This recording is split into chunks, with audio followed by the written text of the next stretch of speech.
பொண்ணுங்கள தொட்டு தொட்டு பேசுறாரா புகழ்? புகழ் மீதான விமர்சனத்துக்கு பதிலடி கொடுத்த அவரோட மனைவி. விஜய் டிவில ரசிகர்கள் மனம் கவர்ந்த நிகழ்ச்சியா குக் வித் கோமாளி நிகழ்ச்சி இருக்கு.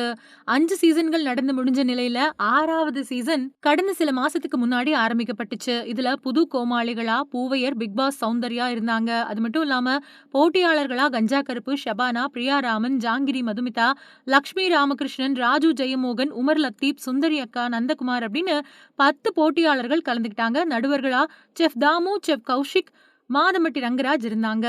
ஒவ்வொரு வாரமும் நடந்த சமையல் போட்டியில ஒவ்வொருத்தரா வெளியேறின நிலையில முதல் ஆளா ஷபானா ஃபைனலுக்கு போனாங்க. அத தொடர்ந்து லக்ஷ்மி ராமகிருஷ்ணன், அப்புறம் ராஜுமோகன், அப்புறம் உமைர் அப்படின்னு இவங்களுக்குள்ள நடந்த கடுமையான இறுதிப் போட்டியில நடிகர் ராஜுமோகன் 6வது சீசன் வின்னரா தேர்ந்தெடுக்கப்பட்டாரு. அவருக்கு டைட்டில் வின்னர் பட்டமும் 5,00,000 பரிசு தொகை அப்புறம் சில பரிசுகளும் வழங்கப்பட்டுச்சு. 2வது ரன்னர் அப்பா ஷபானா தேர்வானாங்க. அவங்களுக்கு 2,00,000 பரிசா வழங்கப்பட்டுச்சு. இந்த நிகழ்ச்சியில சிறப்பு விருந்தினரா டிடி கலந்துக்கிட்டாங்க. இந்த நிலையில இந்த ஃபைனல் நிகழ்ச்சியில நடிகர் புகழோட மனைவி பென்சியா கலந்துக்கிட்டாங்க. அப்போ பேசின அவங்க, புகழ் பொண்ணுங்கள தொட்டு தொட்டு பேசுறாரு அப்படிங்கிற விமர்சனத்துக்கு பதிலடி கொடுத்தாங்க. என்னோட கணவர் புகழ் பொண்ணுங்கள தொட்டு தொட்டு பேசுறாரு அப்படிங்கிற குற்றச்சாட்டு தான் அதிகமா வருது. ஒரு நிகழ்ச்சியா பார்க்கணும்.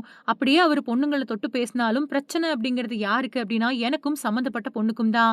என்னோட கணவர் பத்தி எனக்கு நல்லா தெரியும். தவறான நோக்கத்தோட பழகக்கூடிய எந்த ஒரு ஆண்கிட்டயும் ஒரு பொண்ணு நட்பா பழக மாட்டா. அப்படி இருக்கிறப்போ முதல் சீசன்ல இருந்து இப்ப வரைக்கும் இவர் கூட பழகுன எல்லா பொண்ணுங்களும் இவர் கூட நட்பா தான் இருக்காங்க. இத வச்சு பார்த்தா ஒரு ஆணோட குணம் எப்படி அப்படின்னு தெரியும் அப்படின்னு அவங்க சொல்லியிருக்காங்க.